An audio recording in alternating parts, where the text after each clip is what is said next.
Thanks for joining us on episode 406 of the Inspired Stewardship Podcast.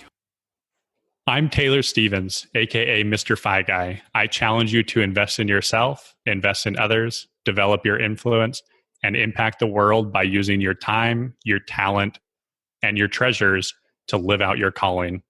Having the ability to focus on what's really important and define your route to independence is key. And one way to be inspired to do that is to listen to this, the Inspired Stewardship Podcast, with my friend, Scott Mater.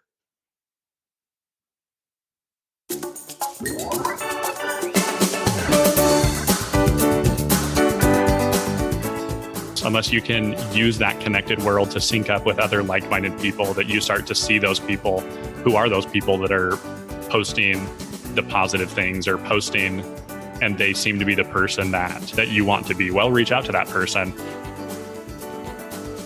Welcome and thank you for joining us on the Inspired Stewardship Podcast. If you truly desire to become the person who God wants you to be, then you must learn to use your time, your talent, and your treasures for your true calling. In the Inspired Stewardship Podcast, you will learn to invest in yourself, invest in others, and develop your influence so that you can impact the world.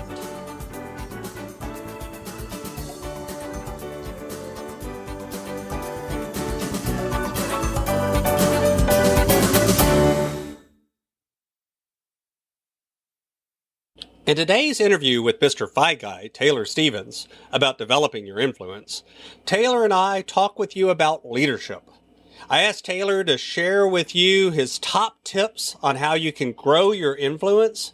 Taylor also shares with you how to work past struggling with your story. And I also asked Taylor for his best tips on public speaking and lots more. One reason I like to bring you great interviews like the one you're going to hear today is because of the power in learning from others. Another great way to learn from others is through reading books. But if you're like most people today, you find it hard to find the time to sit down and read. And that's why today's podcast is brought to you by Audible. Go to inspiredstewardship.com/audible to sign up, and you can get a 30-day free trial. There's over 180,000 titles to choose from, and instead of reading, you can listen your way to learn from some of the greatest minds out there. That's inspiredstewardship.com/audible to get your free trial and listen to great books the same way you're listening to this podcast. Taylor, also known as Mr. Fi Guy, is a husband, a young financial blogger, and on a path to become financially independent while not living in a cave collecting coupons and only coming out on double coupon Tuesdays. He teaches sound financial principles with humor and good sense, but he wasn't always good with money. In the PW or pre-wife days, he actually wasn't saving much at all. But AW, after wife, he got turned around and put back together, and they increased their savings and cut expenses while still living the life that was important to them. Taylor, welcome to the show. Hey, great to be here. Thanks for having me on. Awesome. I look forward to it, and I know that you'll bring a lot of value to the listeners today. Thanks. I'll try and do the best I can.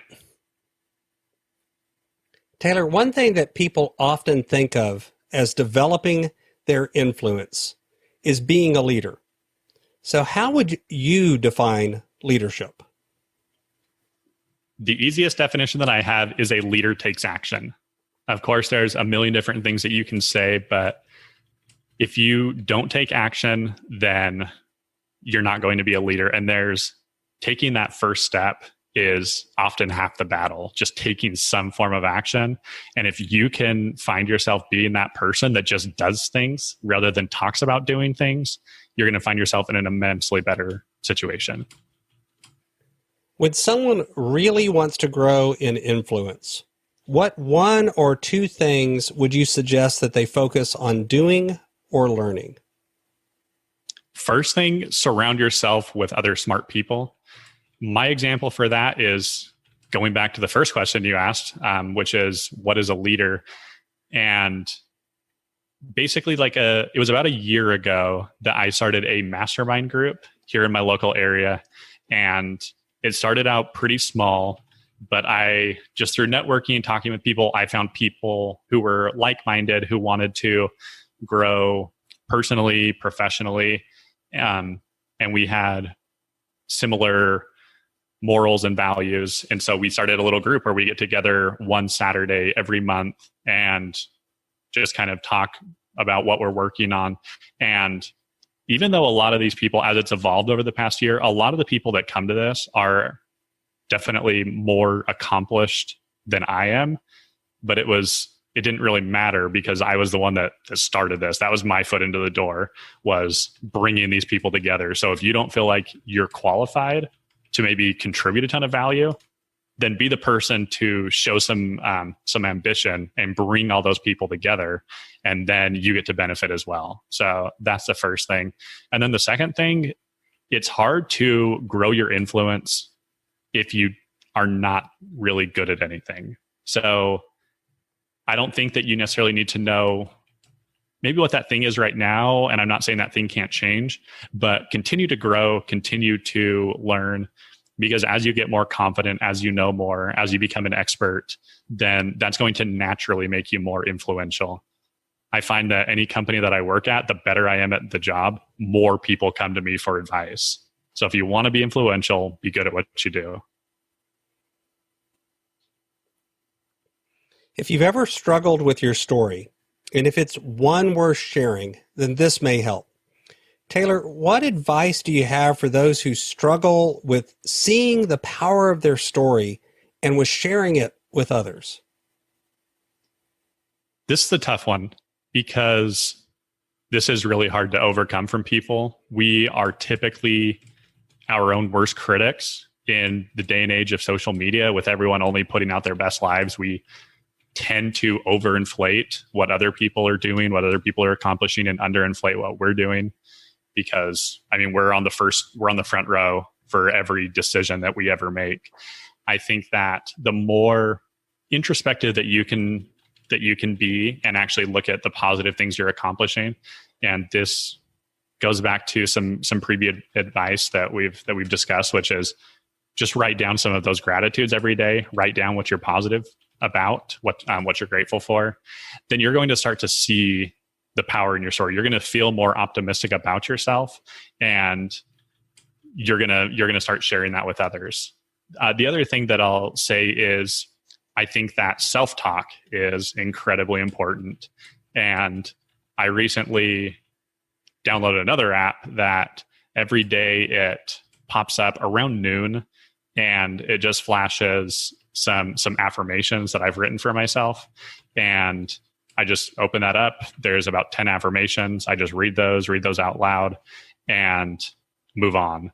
But the more that I read those affirmations, the more it becomes real to me. And I think as it becomes real to you, then whatever you're saying to yourself also becomes real by effect. Yeah, the way I tell people is when you're looking out there at somebody else's Facebook feed or whatever, you're comparing your film of your life with their highlight reel. Exactly. Because all they're ever going to share is the best stuff. They're not going to share all the disasters. But your whole story. And so you have a tendency to undercut and underappreciate what you actually are doing yourself. And so it's something that I think in our connected world, it's one of the downsides of our connected world. Yeah, it's a downside. Again, unless you can use that as a positive to link up, going back to the previous questions about influence, unless you can use that connected world to sync up with other like-minded people, that you start to see those people who are those people that are posting the positive things or posting, and they seem to be the person that you want to be. Well, reach out to that person, start a group with them, go to lunch with them.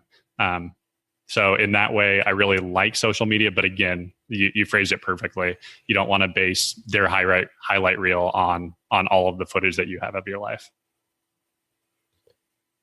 So Taylor, as someone who's had an opportunity to do some public speaking, do you have any tips for how people can develop their influence through speaking?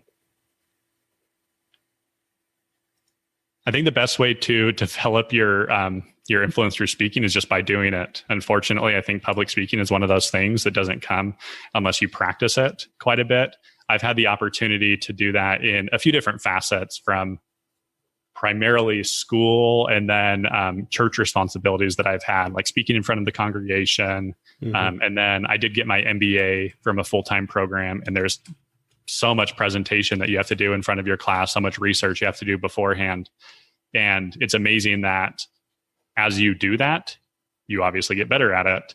And as you neglect that ability, then the worse that you get at it. So it's one of those things that unfortunately can come and go. I've found that in various points in my life, I could have probably gotten up and no problem spent 30 minutes kind of speaking to people.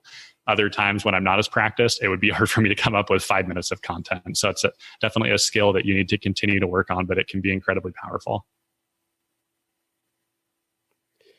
You can connect with Taylor by following him on Twitter or Facebook as @Mr. Fi Guy. That's MrFiguy. You can also find him on his website, MrFiGuy.com. Taylor, is there anything else you'd like to share with the listeners? Yeah, the only thing I'd really like to share is you can come and check out my content at MrFiGuy.com. If you want to learn about simple ways to think about investing, personal finance, and also ways to try and work on having more of an abundance mindset, looking at ways to both increase your income and then strategically cut down on expenses for things that don't really matter to you. So those are really the tenets that I focus on primarily at Mr. Fi Guy. Awesome. I definitely will have links to that in the show notes, and I encourage folks that are struggling in those areas to certainly check them out.